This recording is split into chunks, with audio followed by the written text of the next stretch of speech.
So it's number 5 on the Enigmatic Christmas countdown. And we're at the Snowman. Yay, hearts will melt. Ready to get broken. Let's just get on to it.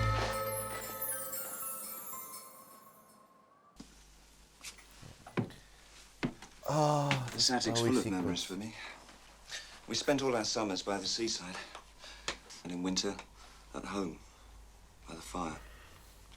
Frost on the window. Memories. And snow. Snowballs and making snowmen. He looks like he's just One making it up winter as he I made a goes. really big snowman. He got this scarf for me. You see, he was a real snowman. He was a real snowman.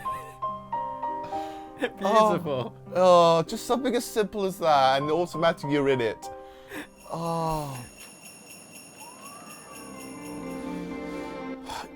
You know what? The animation on this still looks so pretty. It's just all the fact you can see all the strokes, the coloured pencil and stuff. It's beautiful. Still looks so pretty, and it moves me to this day. I love this movie.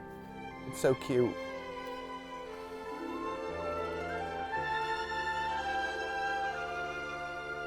I'm already welling up because I know how it ends.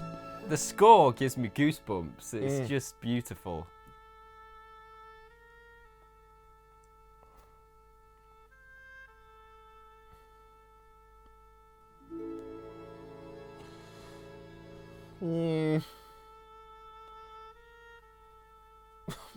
No, don't do this to me, movie. Don't do this to me, movie. Aww. Just be happy you made a friend. You made a snow friend.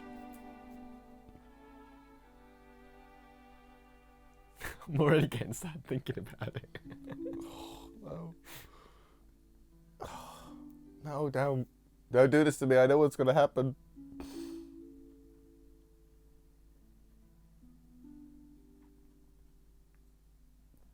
I know. He's so happy now. You see, he's made a snow friend. He's so happy. It's Christmas. Everyone's all jolly and wonderful. Parents like, how is my child so happy? I've never seen my child this happy before. But then,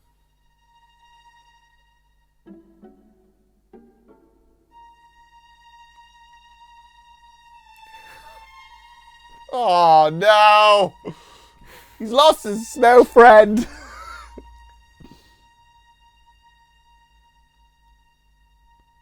And then the music comes in, and it's that's the harshness of life, kids. That is. And there you go. You know your friends will disappear at you in a whim of an eye, and all they'll leave you is a scarf.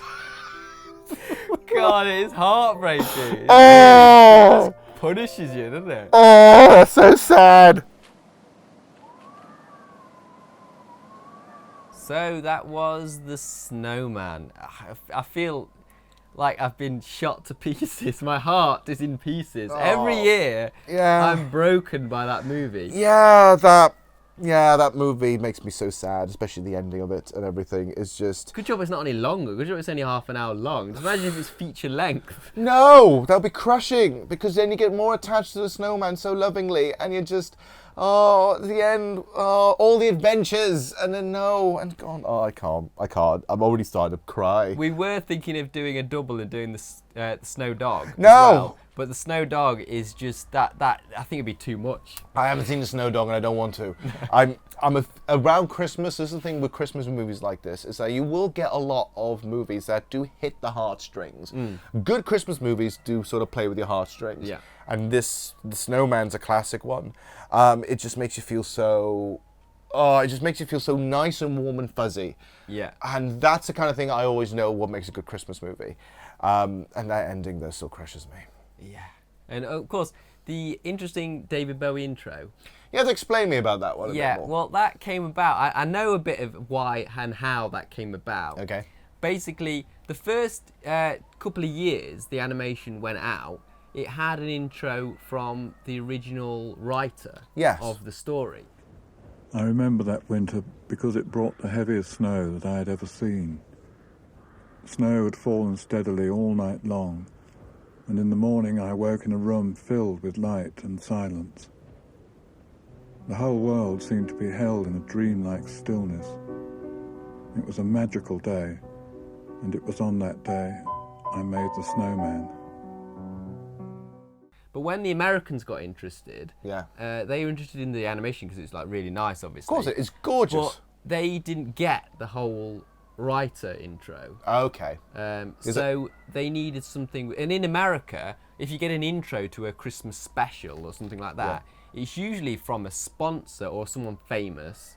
Yeah. And so they needed someone. And the composer of Howard Blake, the composer of The Snowman, was musical director on The Hunger.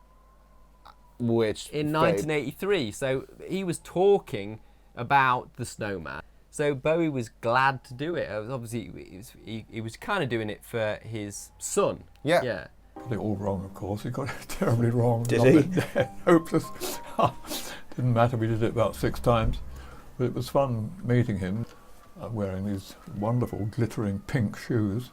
Yeah, it's an interesting piece. It's odd, but it's great because it's even more potent now because of David Bowie's passing. But you know what's interesting? It's basically that intro reminds me of 2 things, right? So that intro, first of all, reminds me of obviously the little drummer boy thing, you know. A newborn king to see, pa-rum-pa-pum-pum. David Bowie and Bing Crosby. Oh God, that's another bit I watch every year. That's just that's another thing that's kind of odd because they've got a weird distance between them. Like they're kind of like they're singing together and they're singing well together, but they're kind of like the 2 people would never hang out. They would never hang out other than the fact that, I love how Bing Crosby seems to have David Bowie as a neighbour. Yeah. It's cute. So that intro reminds me of that. But also they added a very bizarre thing to it, which obviously you listen to the intro, he's saying like, a snowman once gave me the scarf. So basically now David Bowie, that kid in the Snowman becomes David Bowie.